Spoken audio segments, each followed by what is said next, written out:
300ഓളം പേരുടെ മരണത്തിനിടയാക്കിയ വയനാട് ഉരുൾപൊട്ടൽ ദുരന്തം കഴിഞ്ഞ് 2 മാസം കഴിഞ്ഞിട്ടും വയനാടിനായി കേന്ദ്ര സഹായം അനുവദിക്കാതെ മോദി സർക്കാർ അവരുടെ നടപടി തുടരുകയാണ്.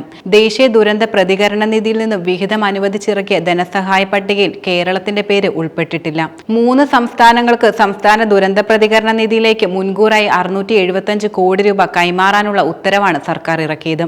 ഗുജറാത്ത് 600 കോടി രൂപ, മണിപ്പൂർ 50 കോടി രൂപ, ത്രിപുര 25 കോടി രൂപ തുടങ്ങിയ തുകകൾ മുൻകൂറായി നൽകാൻ കേന്ദ്ര ആഭ്യന്തര മന്ത്രാലയം ഉത്തരവിറക്കി. ഇത്തവണത്തെ കാലവർഷത്തിലുണ്ടായ നാശനഷ്ടം നേരിടാൻ വേണ്ടിയാണ് ദുരന്ത പ്രതികരണ നിധിയിലേക്ക് കേന്ദ്രവിഹിതം മുൻകൂറായി നൽകിയിരിക്കുന്നത്. വിവിധ മന്ത്രാലയങ്ങളിലെ ഉദ്യോഗസ്ഥരും മന്ത്രിമാരും അടങ്ങുന്ന സമിതി നടത്തിയ സന്ദർശനത്തിന്റെ അന്തിമ റിപ്പോർട്ട് വന്ന ശേഷം കൂടുതൽ സഹായം നൽകുമെന്നും ഈ ഉത്തരവിൽ പറയുന്നുണ്ട്. ആസാം, മിസോറാം, കേരളം, ത്രിപുര, നാഗാലാൻഡ്, ഗുജറാത്ത്, ആന്ധ്രാപ്രദേശ്, തെലങ്കാന, മണിപ്പൂർ എന്നീ സംസ്ഥാനങ്ങളിലാണ് കാലവർഷക്കെടുതി പ്രളയം വൻ നാശം ഉണ്ടാക്കിയതെന്ന് കേന്ദ്ര റിപ്പോർട്ടിൽ വെളിപ്പെടുത്തി. കേരളത്തിലാണ് മഴക്കെടുതിയിൽ ഏറ്റവും കൂടുതൽ മരണങ്ങൾ ഉണ്ടായതും. പ്രധാനമന്ത്രി നരേന്ദ്രമോദി അടക്കം മേഖല സന്ദർശിച്ച് സ്ഥിതി ബോധ്യപ്പെട്ടിട്ടും കേന്ദ്ര സഹായം ഇതുവരെ കിട്ടിയിട്ടില്ല. ദുരന്ത പ്രതികരണ നിധിയിലേക്ക് കേരളത്തിന് മുൻകൂർ സഹായം നൽകുന്നതിലും അനുകൂല തീരുമാനം നിലവിൽ ഉണ്ടായിട്ടില്ല. പക്ഷേ വയനാട് ദുരന്തത്തിന് ശേഷം പ്രളയം ബാധിച്ച ആന്ധ്രാപ്രദേശ്, തെലങ്കാന, ത്രിപുര, സിക്കിം, ആസാം സംസ്ഥാനങ്ങൾക്ക് ഉടനടി കേന്ദ്ര സഹായം ലഭിക്കുകയും ചെയ്തിരുന്നു. സെപ്റ്റംബർ 7-ന് വെള്ളപ്പൊക്കമുണ്ടായ തെലങ്കാനയിൽ കെടുതികൾ അവലോകനം ചെയ്യാനെത്തിയ കേന്ദ്ര കൃഷിമന്ത്രി ശിവരാജ് ചൗഹാൻ തെലങ്കാനയ്ക്കും ആന്ധ്രാപ്രദേശിനും 3448 കോടി പ്രഖ്യാപിച്ചിരുന്നു. ത്രിപുരയ്ക്ക് 40 കോടിയും ആസാമിനും സിക്കിനുമായി 11,000 കോടിയും അനുവദിക്കപ്പെട്ടു. ഈ വർഷം മാത്രം 944 കോടി രൂപ കേന്ദ്രം ദുരന്ത പ്രതികരണ നിധിയിൽ നിന്ന് 21 സംസ്ഥാനങ്ങൾക്കായി നൽകിയിരുന്നു. ഈ കൂട്ടത്തിലും കേരളത്തിന്റെ പേര് ഉൾപ്പെട്ടിട്ടില്ല. അതേസമയം കേരളത്തിൽ വയനാട്ടിലുണ്ടായ ഉരുൾപൊട്ടലിൽ ദുരന്തമനുഭവിക്കുന്നവർക്കുള്ള ദുരിതാശ്വാസ പുനരധിവാസ പ്രവർത്തനങ്ങൾക്കും സംഭാവന നൽകാൻ പൗരന്മാരോട് അഭ്യർത്ഥിച്ച് കോൺഗ്രസ് എം പി രാഹുൽ ഗാന്ധി രാജ്യത്തോട് ഹൃദയഭംഗമായ അഭ്യർത്ഥന നടത്തുകയുണ്ടായി. ദുരന്തത്തിൽ അകപ്പെട്ടവരെ സഹായിക്കാൻ രാഹുൽ ഗാന്ധി തന്റെ മാസത്തെ മുഴുവൻ ശമ്പളവും നൽകിയിരുന്നു. എക്സിലെ ഒരു പോസ്റ്റിൽ ഉരുൾപൊട്ടലുണ്ടായ നാശനഷ്ടങ്ങളിൽ പ്രതിപക്ഷ നേതാവ് ഖേദം പ്രകടിപ്പിച്ചു. ഇത് കാര്യമായി ജീവനും സമ്പത്തിനും നാശം വരുത്തിയിരിക്കുകയാണ്.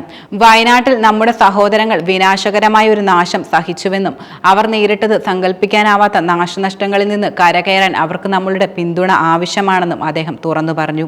തങ്ങളുടെ സ്വത്തും പ്രിയപ്പെട്ടവരെയുമെല്ലാം നഷ്ടപ്പെട്ടവരുടെ ജീവിതം പുനർനിർമ്മിക്കാൻ സഹായിക്കുന്നതിന് തങ്ങളാൽ കഴിയുന്നതെല്ലാം സംഭാവന ചെയ്യാൻ എല്ലാ ഇന്ത്യക്കാരോടും അദ്ദേഹം അഭ്യർത്ഥിച്ചു. മാത്രമല്ല, കേരളത്തിൽ വയനാട്ടിലുണ്ടായ ഉരുൾപൊട്ടൽ ദേശീയ ദുരന്തമായി പ്രഖ്യാപിക്കണമെന്നും സമഗ്രമായ പുനരധിവാസ പാക്കേജ് വേണമെന്നും ലോക്സഭാ പ്രതിപക്ഷ നേതാവ് രാഹുൽ ഗാന്ധി കേന്ദ്ര സർക്കാരിനോട് ആവശ്യപ്പെടുകയും ചെയ്തു. കേരള മുഖ്യമന്ത്രി പിണറായി വിജയനുമായും വയനാട് ജില്ലാ കളക്ടറുമായും രാഹുൽ ഗാന്ധി സംസാരിക്കുകയുണ്ടായി. ദുരിതാശ്വാസ പ്രവർത്തനങ്ങൾക്ക് ആവശ്യമായ എല്ലാ സഹായവും അദ്ദേഹം ഉറപ്പു നൽകുകയും ചെയ്തു. കൂടാതെ വയനാട് സന്ദർശിക്കാൻ ആളുകളോട് ആവശ്യപ്പെടുകയും രാഹുൽ ഗാന്ധി ചെയ്തു. വയനാടിന്റെ സൗന്ദര്യം ആസ്വദിക്കാനും ടൂറിസം പുനർജീവിപ്പിക്കാനും സഹായിക്കണമെന്നും രാഹുൽ ഗാന്ധി അഭ്യർത്ഥിച്ചു. എക്സിലെ ഒരു പോസ്റ്റിലൂടെയാണ് രാഹുൽ ഗാന്ധി തന്റെ അഭ്യർത്ഥനകൾ നടത്തിയത്.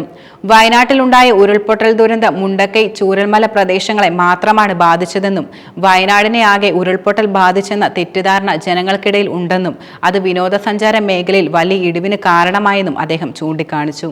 വയനാടിന്റെ സൗന്ദര്യം ഒരിക്കലും പറഞ്ഞറിയിക്കാൻ പറ്റാത്തതാണ്. പക്ഷേ അവിടുത്തെ ജനങ്ങളുടെ കാരുണ്യവും സഹാനുഭൂതിയുമാണ് എന്നെ എന്നും വയനാട്ടിലേക്ക് ആകർഷിക്കുന്നത്. ടൂറിസത്തെ ഉപജീവനത്തിനായി ആശ്രയിക്കുന്ന നിരവധി ആളുകൾ വയനാട് ജില്ലയിലുണ്ട്. അവർ ഇപ്പോഴും നിങ്ങളുടെ എല്ലാവരുടെയും സഹായം തേടുന്നുവെന്നും രാഹുൽ ഗാന്ധി പറഞ്ഞിരുന്നു. ഇന്ത്യൻ രാഷ്ട്രീയത്തിലെ പ്രധാനപ്പെട്ട 2 ഘടകങ്ങളാണ് പ്രധാനമന്ത്രി നരേന്ദ്രമോദിയും പ്രതിപക്ഷ നേതാവ് രാഹുൽ ഗാന്ധിയും. ഇരുവരുടെയും വ്യത്യസ്തമായ നിലപാടുകളാണ് ഇതിലൂടെ തെളിയിക്കപ്പെടുന്നത്. രാഹുൽ ഗാന്ധി എന്നും ജനങ്ങളുടെ പ്രശ്നങ്ങൾ മനസ്സിലാക്കാനും ജനങ്ങൾക്ക് വേണ്ടി പ്രവർത്തിക്കാനും എപ്പോഴും ശ്രമിക്കാറുണ്ട്. അതിനാൽ തന്നെ അദ്ദേഹം ജനമനസ്സുകളിൽ ജനകീയ നേതാവായി വളരുകയാണ്.